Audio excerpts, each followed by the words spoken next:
అందరికీ వందనాలు. 19వ కీర్తన చదువుకుందాం. ఆకాశములు దేవుని మహిమను వివరించుచున్నవి, అంతరిక్షము ఆయన చేతి పనిని ప్రచురపరచుచున్నది. పగటికి పగలు బోధ చేయుచున్నది, రాత్రికి రాత్రి జ్ఞానము తెలుపుచున్నది. వాటికి భాష లేదు, మాటలు లేవు, వాటి స్వరము వినబడదు.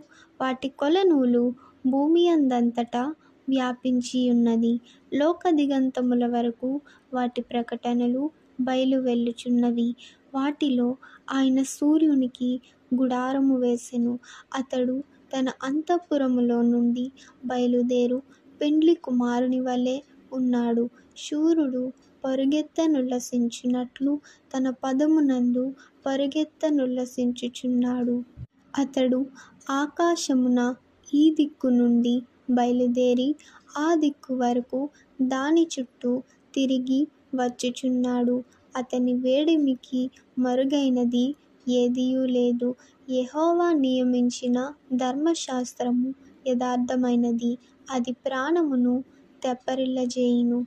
యెహోవా శాసనము నమ్మదగినది, అది బుద్ధిహీనులకు జ్ఞానము పుట్టించును. యెహోవా ఉపదేశములు నిర్దోషమైనవి, అవి హృదయమును సంతోషపరచును. యెహోవా ఏర్పరచిన ధర్మము నిర్మలమైనది, అది కన్నులకు వెలుగిచ్చును. యెహోవా యందైన భయము పవిత్రమైనది, అది నిత్యము నిలుచును. యెహోవా న్యాయవిధులు సత్యమైనవి, అవి కేవలము న్యాయమైనవి. అవి బంగారు కంటెను విస్తారమైన మేలిమి బంగారు కంటెను కోరదగినవి.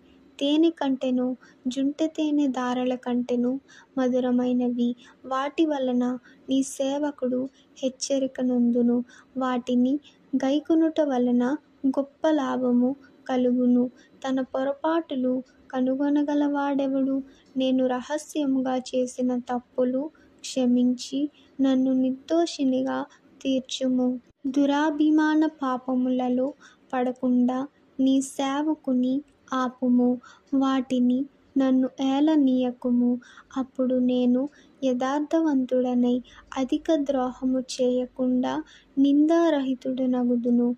యెహోవా నా ఆశ్రయదుర్గమా, నా విమోచకుడా, నా నోటి మాటలను నా హృదయ ధ్యానములను నీ దృష్టికి అంగీకారములగునుగాక. ఆమేన్.